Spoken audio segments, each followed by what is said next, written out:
Sorry about that. Welcome back. This is the third installment of my MCS story. Now, I apologize, the camera cut out. It ran out of space in my last video, but picking up where I left off, I'd seen a doctor in town. He was an ENT. He's retired now. His name was Kenneth Rogotsky. And I told him about some odd symptoms I was having. This was 4 months after being off from work. If you hadn't seen my last two videos, please check those out. But anyway, when I'd seen Kenneth Rogotsky, he told me, I was telling him about the odd symptoms and things that I was having. You know, the early things I noticed was I had no tolerance to cigarette smoke. That was the main one. I couldn't be around bleach. I'd use a little bleach in the sink after right before fixing some raw chicken, and it was something that we always done. I told him that I worked in chemicals for pretty much the last 5 years. I worked in chemicals lightly in the laboratory, but very heavily at the manufacturing facility that I worked at. And basically, I told him, you know, I've been loading up steroids, prednisone, allergy pills. You know, I was loading up hydroxyzine. It's pretty much like an industrial Benadryl. I was loading up on it 4 and 5 times a day. With Claridins, Allegra, you know, all that stuff. And he looked at me and he said, "I know what you have. There's one other lady that I know in town that's like you." And I said, "Okay, what is it?" And he said, "Multiple chemical sensitivity. Your body basically gets overwhelmed by chemicals and you can't detox them out." He looked at me and he said, "There's nothing I can do for you. There's no pill, there's no nothing." And he said, "The only person I think can help you is the Environmental Clinic of Dallas, Texas." So I thought, that doesn't sound like me. I was like, you know, I've been around cigarette smoke for 24 years. My parents is smokers. They did go outside to smoke. You know, they did care to do that. But you know, why now? You know, why wasn't it slow? You know, is this all of a sudden, is this bam? You know, is this there? You know, over the period of 6 months, but it was so severe that, you know, basically I couldn't even use just 2 or 3 drops of bleach. You know, I'd used Gain my whole life. You know, I would never really use colognes or anything like that. You know, I used deodorant. So it really didn't make sense to me. So for a year I went down a rabbit hole of wrong diagnosis. I had a bronchoscopy done. I had a mescaline challenge done. Mescaline challenge was normal and bronchoscopy was normal. They said I had felt like hives in my lungs. I had a lot of inflammation, but it was unknown. They told me to take allergy pills, which I couldn't take no more. I was maxed out. They done a gastroparesis, gastric empty study on me, or gastric peristalsis, if I'm saying that right. My stomach function was like 30%. Severe delay. Basically my stomach just quit digesting food. And this is before I knew the MCAS protocol diets. You know, no sugar, no wheats, no breads, no inflammatory foods. You know, I didn't know none of that. You know, the GMO, I wasn't familiar. You know, I grew up old school. We ate bacon, gravy. Bread was good for you. Gravy was good. Bacon was good. All that stuff was good. You know, proteins. You know, but that's not the case with MCS. But anyway, So I went a year down the wrong rabbit holes. I just, maybe it's this, and maybe it's scleroderma, and maybe it's, you know, it's something wrong with your stomach, and it's your stomach's acid's backing up, and that's what's causing it. So I went 7 months with bronchitis, and I got pneumonia the first time December of 2020. I still had all the sensitivities. In May of 2020, I back up a little bit. I moved out and I moved in with my grandmother. She's a non-smoker. Her house is all sawmill cut lumber. It was redone about 20 years ago. I done really great in her house. I didn't know this at the time. You know, the details of the construction and all that, but anyway, I noticed I done really, really well in her house, but I done, you know, anything manufactured or anything like that, I done terrible. And so anyway, back to the diagnosis. I went all the way to December 2020, and I noticed the more things I cut out in my grandmother's home, you know, like, you know, stop using Clorox wipes, got a little bit better. Stop using alcohol wipes, aloe, got better. Got rid of the game, cough less.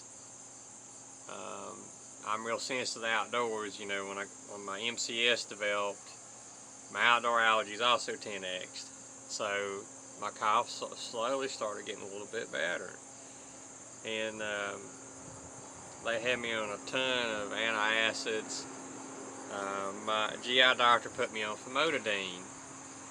It's an H2 blocker, but also it's a generic Pepsi is basically what it is, and it's for stomach acid. And I noticed it helped me, and when the Prilosec wasn't really helping me.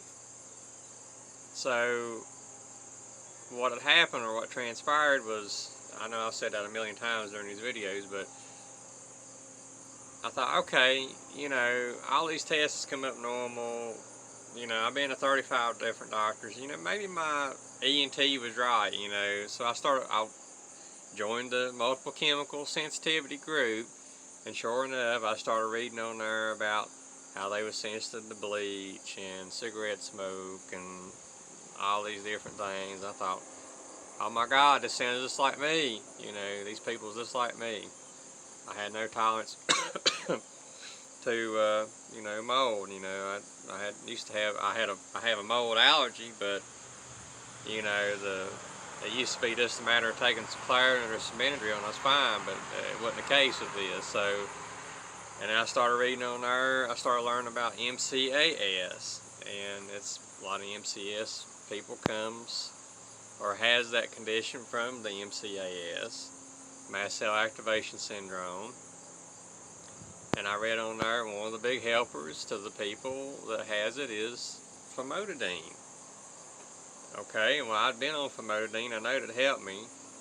I know the antihistamines hadn't done a lot. Mast cell conditions, they don't work off regular IgE allergies, so it was the reason why it was being missed for so long.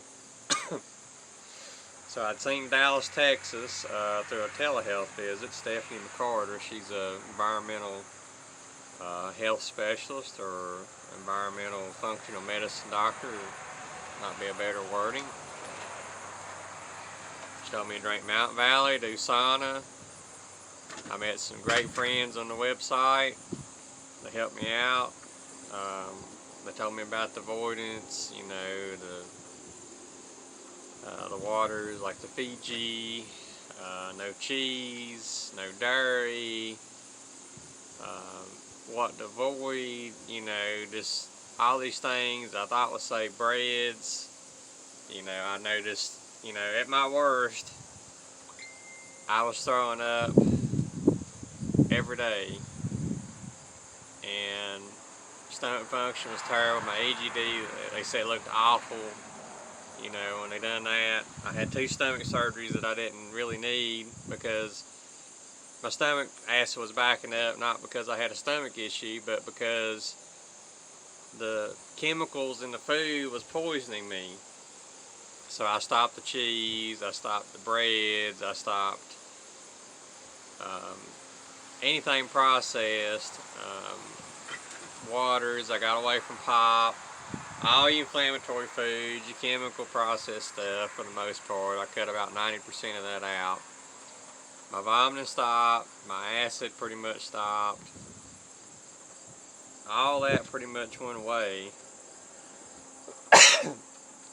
The only thing I have left, and it's my biggest challenge, is my respiratory symptoms. I have severe, my MCS, or MCAS as you want to call it, is 90% respiratory. If I didn't have the respiratory part, I probably wouldn't even know that I have MCS. They call it air hunger or whatever. I've had my oxygen drop in the 70s and stuff around bad exposures. But anyway, I pretty much kind of cured the stomach aspect of this, and it was just so many things that it all started to make sense. So I officially got my Mcas diagnosis this year, and my MCS diagnosis from my allergist. I talked with her, I told her what I've been through, the battery test, the symptoms, all these different things, and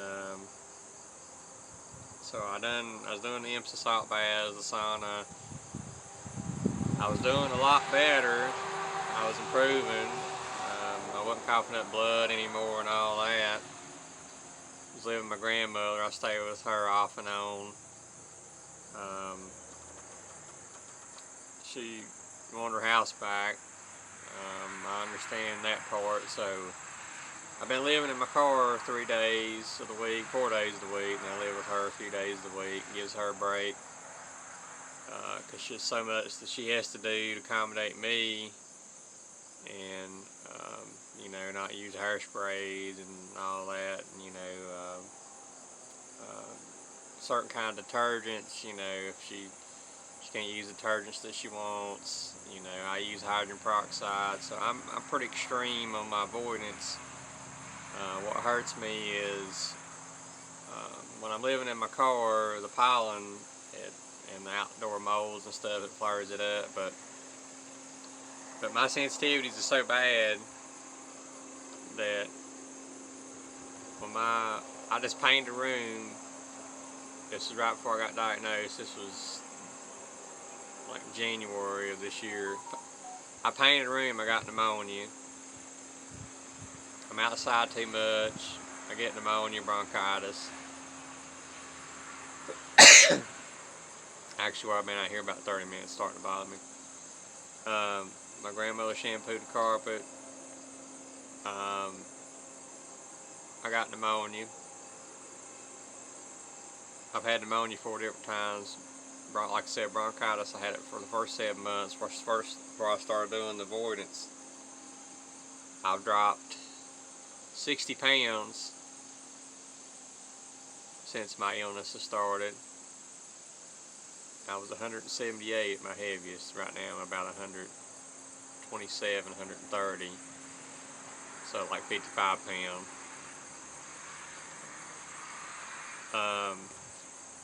There's really not much hope here. It's I'm not being negative or pity party, but I can't find nothing new to live in. I react to everything new, formaldehydes. I react to new clothes. I don't react to my car because I never used anything really in it. Luckily, it's 5 years old. It's off-gassed. I just had paid it off right before I got sick, so thank you, Lord Jesus, I got that taken care of. I bought a camper behind me. It's 15 years old. I done well in it for about 4 days, and I started getting sick in it. I guess either formaldehydes or a small amount of mold in the wall. But I'm right there with all you all people that has this. I get tongue-tied. I have cognitive issues. I was trying to finish remodeling my home before I sold it. I sold it at a terrible loss. And let's see, I'm over my 15 minutes, so let's do a part 4 and I'll finish this, wrap this up.